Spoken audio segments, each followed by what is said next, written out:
Ibune rene. Oh, mriku. Nggih. Dewe. Iki. Ando kok kira kok. Aku rene le. Kalau aja, aku nelon ae. Kira. Aku nelon ae.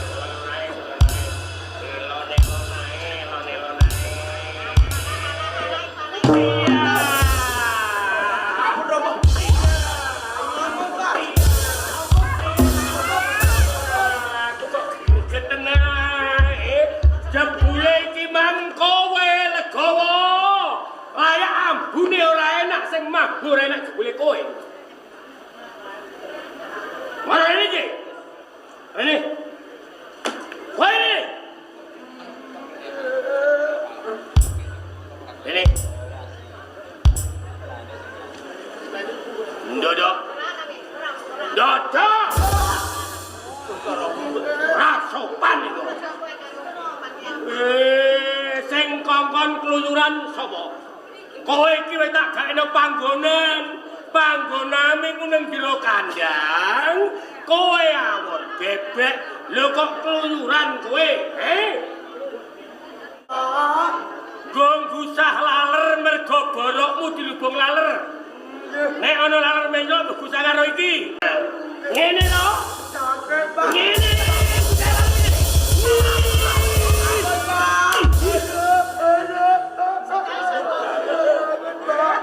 Melok tak.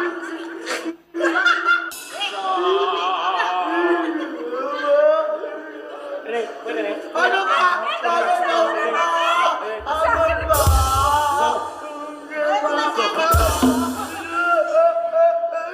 Kakek nangis tak idak rongokon. Welek nangis. Gusah laler iki aja nganggo ngono kuwi, mbok gusah lalere mabur kok balik royok borokmu meneh. Nganggo dhuwit. Ini lho aku iki. Laler menclok, tutuk lalere mati. Ben ora balik royok borokmu meneh. Ngene iki. Pak. Aduh, Pak. Ini. Ampun, Pak. Ampun.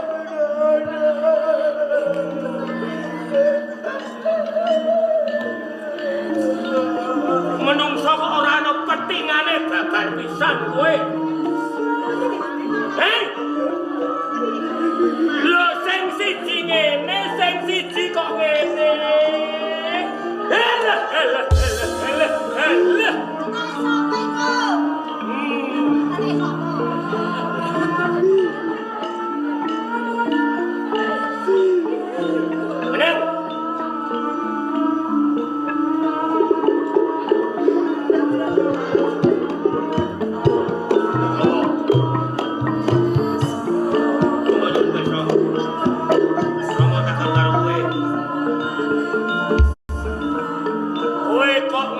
Sandangan api iki olehmu kondi. Sandangan iki olehmu kondi. Olehmu kondi.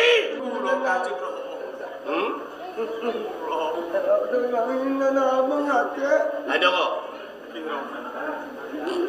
Rama mundhut sandangan iki kanggo kowe ben tambah bagus. Lho ora dhewe kok malah kon nganggo ngene iki, Pak. Sedulur. Nggih. Kilo kari. Tidak ada. Kilo kari. Ditete. Kari. Enggak, Bapak. Kilo kari. Ora pantas lu kok elek nganggo sandangan ape. Jeneng. Enggak. Bu, aku kan pernah, Bu.